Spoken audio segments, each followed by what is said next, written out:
retornando com o programa Alegria de Viver. Para você que se sintonizou conosco agora, estamos fazendo a leitura e comentário do livro Boa Nova. Esse livro é de psicografia de Francisco Cândido Xavier e quem escreve através do Chico é o Espírito Humberto de Campos.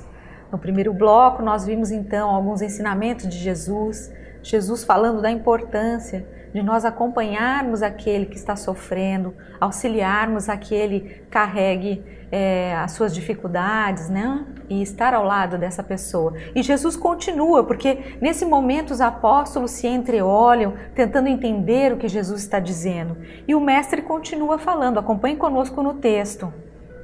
Vamos lá.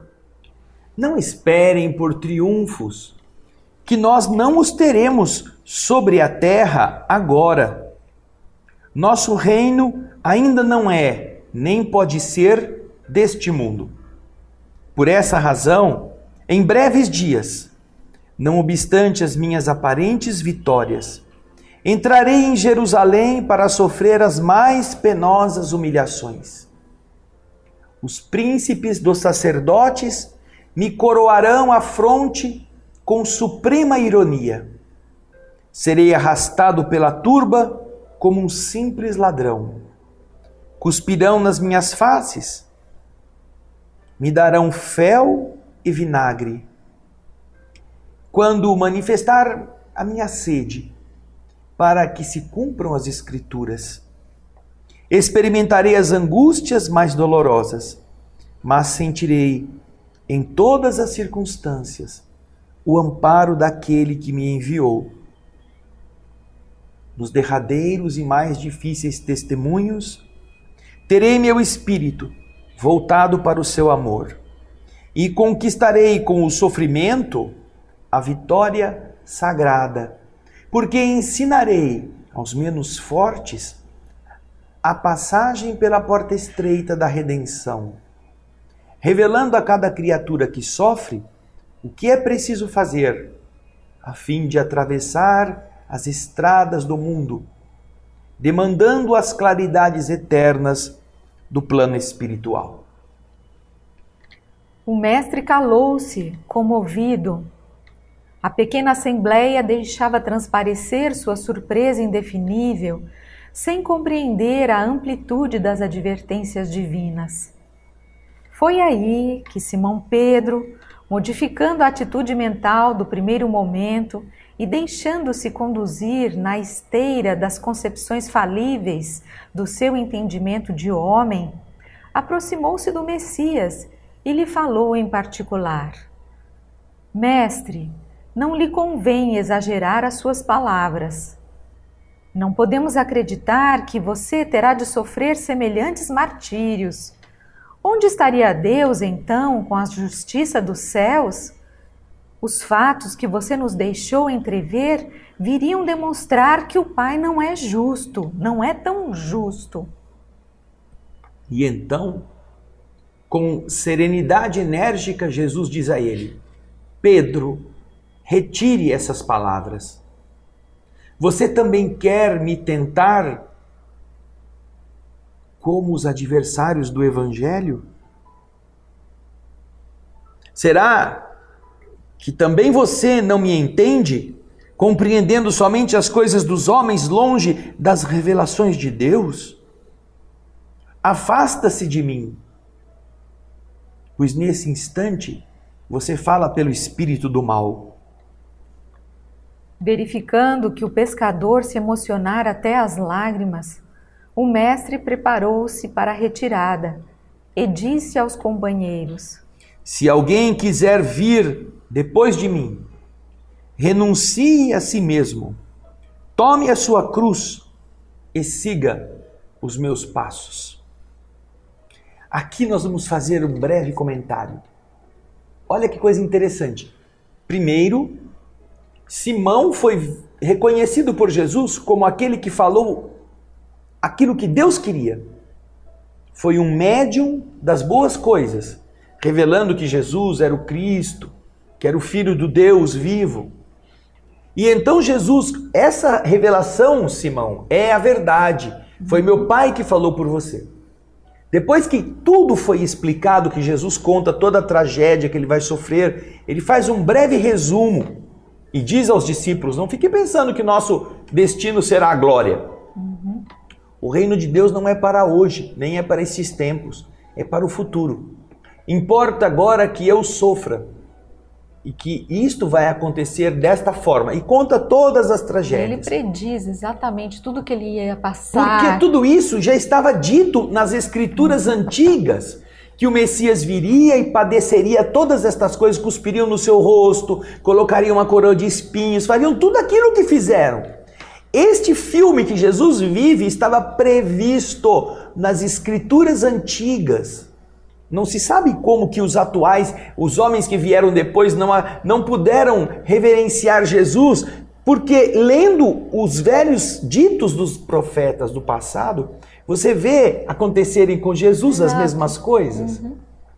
Agora, depois de ter feito este resumo, que é um resumo trágico, é verdade, mas ele diz: diante das dores mais atrozes, eu estarei contemplando a face de Deus que me sustentará. Eu terei condições de viver cada um dos momentos atrozes para semear nas pessoas, no coração das pessoas, a fé, aquilo que é verdade, para que elas despertem. E é com esse sofrimento que ele vai conquistar aquilo que os discípulos queriam, que era a vitória, né, o triunfo. Não, Jesus está dizendo que através desse sofrimento é que ele vai conquistar as criaturas, que ele vai chamar a atenção das pessoas para essa boa nova. Porque ele vai ensinar aos fracos a terem força, aos medrosos a terem coragem, a não se deixarem intimidar, a confiarem em Deus acima de todas as coisas. A passarem pela porta estreita. Aí o que acontece, Solange? Simão leva Jesus para um canto, o mesmo cara que tinha sido o veículo da voz divina, e fala para Jesus: não fale isso, onde já se viu? Não convém exagerar. Não é importante não exagerar. Onde já se viu? Deus não deixaria que isso acontecesse com alguém que só fez o bem. Deus seria mau então? Como poderia ser uma coisa dessa? Deus seria injusto. Ora, onde estaria Deus com a sua justiça? E então o que Jesus fala para Simão? Afasta-se de mim. Você que agora encarnou o demônio. É como assim? Como se ele quisesse dizer isso, né? Você está querendo me tentar, ou seja, quer colocar na mente, exatamente, enfraquecer o Espírito de Jesus, colocando na mente dele que o Pai estava o abandonando, que o Pai estava deixando que ele sofresse, que Deus é esse que não é justo, que não é bom, que está fazendo você sofrer tanto. Então ele estava tentando o Espírito de Jesus. Por isso que Jesus diz: afasta-te de mim, porque agora quem está falando por você não é um bom espírito. É o espírito do mal. Jesus então fala a Simão diretamente: será que você também não me entende? Você quer me enfraquecer naquilo que eu preciso enfrentar ao invés de me dar apoio? Você está sendo o veículo daquele que quer me perder, que quer lutar contra mim. Você observa que o processo da mediunidade aqui também serve a entidades que estão querendo dificultar a estrada, querendo enfraquecer o ânimo, a coragem daquele que tem que passar.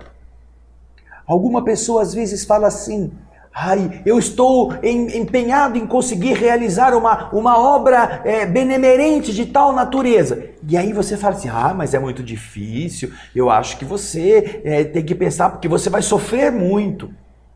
Ora, qual é o problema? O problema não é você que vai fazer, é o outro. Custa você apoiar essa pessoa? Não, pode contar comigo, eu vou te ajudar. Puxa, é aí mais fácil de fazer a obra. Mas não.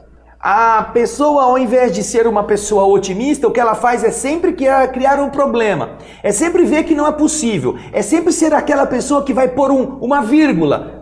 Mas será que é? Acho que não é não. Será que isso é perigoso, né? O perigoso então é um problema. Se eu fosse você, eu não faria assim, eu faria de outro jeito. Essas pessoas estão sendo usadas pelo espírito maligno, não do demônio, porque nós sabemos que o demônio não existe, mas pelo espírito da derrota, o espírito do medo, o espírito da falta de coragem, da falta de convicção, da falta de vontade de apoiar aquilo que deve ser feito. E é isto que Jesus diz a Simão: Será que você não me entende? Será que você não é capaz de ver que eu preciso fazer estas coisas porque é a vontade do meu Pai? Custa você me dar apoio? Mas não é por mim, eu não preciso do seu apoio. Não é isso que Jesus diz, mas é isso que ele quer dizer. Afasta-se de mim, Simão, porque desse tipo de ajuda eu não preciso. Aí Simão faz o quê? Abre o bocão. Vamos ver o que acontece, Solange, na história? Vamos.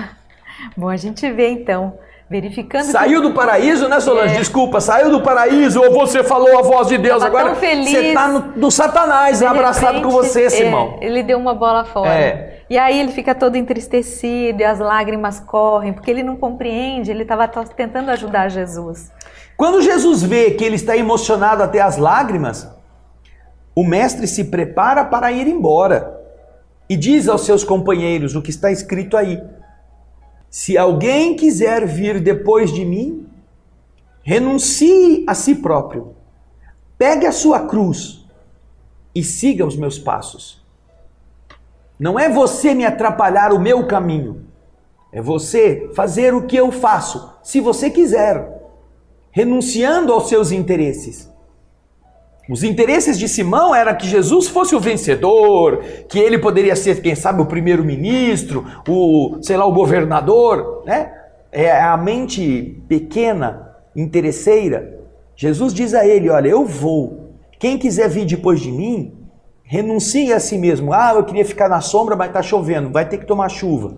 Ah, eu queria dormir um pouquinho, mas tem que andar de madrugada, tem que levantar agora. Mas pega a sua cruz. Não sou eu que vou carregar a sua cruz de Jesus, é você mesmo. Então veja só, que dureza naquele que era, que estava querendo parecer amigo. Vocês já notaram que os amigos, quando se preocupam conosco, são piores que os inimigos? Os inimigos, eles desafiam você, você não é capaz, você não vai fazer nada, você é um frouxo. Aí a pessoa fica com, vou provar para você que eu sou capaz, e ela vai e faz. Os amigos não, você nem fala, você não acha que devia ser devagar? Por que fazer tudo de uma vez só? Você não acha que é importante que se vá um pouquinho de cada vez? Eu até ajudo você, mas não, seja um pouco mais humilde, não faça tanto assim, tá vendo? É para enfraquecer. Então, Jesus está dizendo a todos eles, é preciso ter coragem e ir em frente. Agora, nós vamos ver o que acontece logo no dia seguinte. Vamos voltar ao texto. No dia seguinte, a pequena comunidade se punha a caminho, vivamente impressionada com as revelações da véspera. Simão seguia humilde e cabisbaixo. Não conseguia compreender por que motivo Jesus havia sido tão severo para com ele. Em verdade, ponderara melhor suas expressões irrefletidas e reconhecera que o mestre lhe perdoara, pois observava que eram sinceros o sorriso e o olhar compassivo que o envolviam numa alegria nova. Mas, sem poder dominar suas emoções, o velho discípulo se aproximou novamente de Jesus e perguntou: Mestre, por que razão você mandou retirar as palavras em que lhe demonstrei o meu zelo de discípulo sincero? Alguns minutos antes, não havia afirmado que eu trazia aos companheiros a inspiração de Deus? Por que motivo, logo após, me designou como intérprete dos inimigos da luz? Jesus então responde bondosamente a Simão: Sabe, Simão, você ainda não aprendeu toda a extensão da necessidade de vigilância. A criatura na terra precisa aproveitar todas as oportunidades de iluminação interior em sua marcha para Deus. Vigie o teu espírito ao longo do caminho. Basta um pensamento de amor para que se eleve ao céu. Mas na jornada do mundo, também basta às vezes uma palavra fútil ou uma consideração menos digna para que a alma do homem seja conduzida ao estacionamento ou ao desespero das trevas por sua própria imprevidência. nesse terreno, Pedro, o discípulo do Evangelho terá sempre imenso trabalho a realizar. Porque, pelo reino de Deus, é preciso resistir às tentações dos entes mais amados na terra, os quais, embora ocupando o nosso coração, ainda não podem entender as conquistas santificadas do céu. Acabando o Cristo de falar, Simão Pedro calou-se e passou a meditar. Esta lição do capítulo 21, ela é extremamente rica.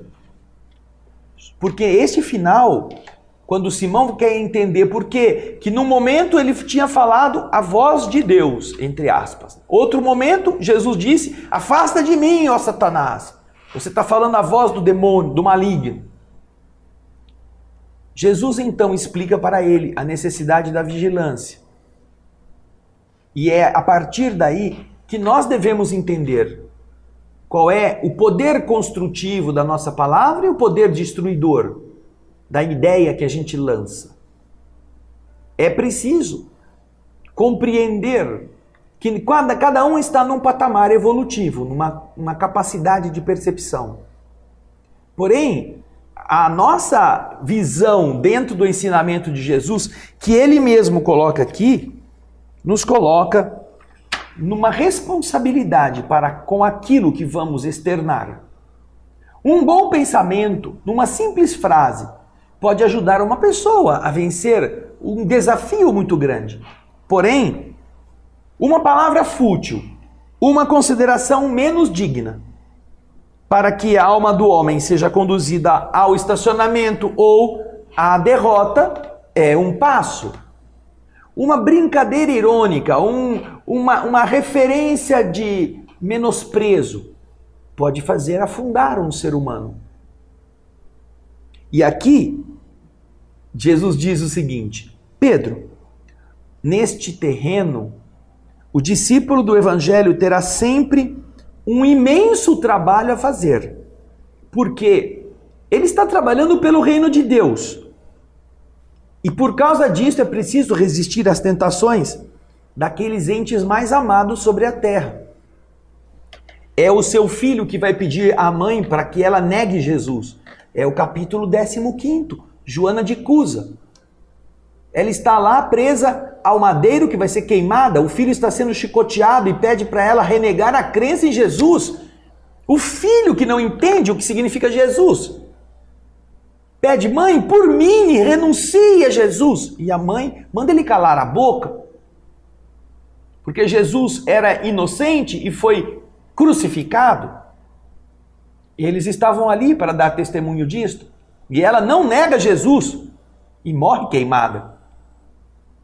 As pessoas que estão conosco, muitas vezes são mais pedras no caminho do que flores nos perfumando o aroma. Elas querem impedir, muitas vezes, que você faça o que é preciso, o que você sente vontade dentro do caminho do bem. Fale para alguém da sua família que você vai fazer a caridade com o dinheiro abundante que está na sua conta e veja só como eles vão reagir. Diz que você vai doar para uma família necessitada, que você vai financiar um projeto benemerente e veja como vão se levantar. Mas e a minha herança? É o meu dinheiro, você vai me deixar pobre? São os próprios que estão do seu lado, que comem do que você trabalha e produz, que vão gerar problema para você. São aqueles que estão convivendo com você que vão querer que você não faça o que você pode fazer, ao invés de estimular você a fazer mais do que você tem o projeto de fazer. Porque, é claro, se você tem que trabalhar somente contra você mesmo, você pode lutar e vencer. Mas se você tem que trabalhar contra a sua fraqueza e contra a opinião dos que estão perto de você, é muito mais complicado. Você vai gastar muito mais energia, você vai ter que aguentar todas as pressões, você não será estimulado a fazer, você precisa se lastrear mesmo em Deus, porque olha lá. Agora, quando você conta com o apoio, como diz Jesus, a coisa fica mais fácil. Você pode inclusive fazer mais, porque tem alguém que está com você para te dar apoio e para não, vamos fazer isso, vamos aumentar aquilo. Tem uma outra ideia que fica ainda mais bonito, que fica mais amplo, mais nobre. Agora, o discípulo do evangelho, como diz Jesus, precisa se preparar para isso aqui. Ele vai ter que contrariar o pai, a mãe, o filho, o irmão, a esposa, o marido, se ele quiser continuar fazendo o que ele tem que fazer. E muitas vezes esses entes queridos, eles não fazem isso por maldade. Eles fazem muito por desconhecimento. Eles não entendem, eles não conhecem o que é Jesus, eles o fazem que são esses ensinamentos. Por egoísmo.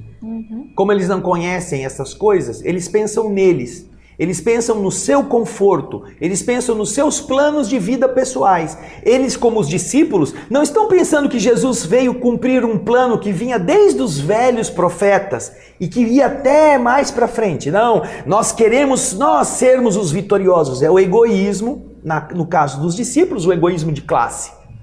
E no caso das famílias, é o egoísmo de você ser o dono das coisas para viver só esta vida e ter sucesso agora. É essa a visão. É claro que a ignorância contribui para isto, mas não deixa de ser, no fundo, Solange, a expressão do egoísmo. É o que Jesus está combatendo aqui. Parem de pensar só em vocês. Olhem para o ambiente completo, para a vontade do Pai. Porque se não fosse a vontade de Deus, nada disso estaria acontecendo neste projeto de redenção da humanidade. É um capítulo maravilhoso. E ele nos lembra sempre que a porta estreita é o caminho que a gente deve buscar sempre, o caminho da porta estreita. Lembrando que o título dessa lição se chama A Lição da Vigilância. Por isso esse título, né, gente? Bem propício. Então, nós já estamos finalizando, André. Mais já algum acabou. Recado? Vigilância no tempo. Temos que vigiar o tempo. Nós agradecemos a sua participação, que essa semana seja de muita paz e nos vemos no próximo programa Alegria de Viver, na próxima edição. Até lá. Um grande abraço.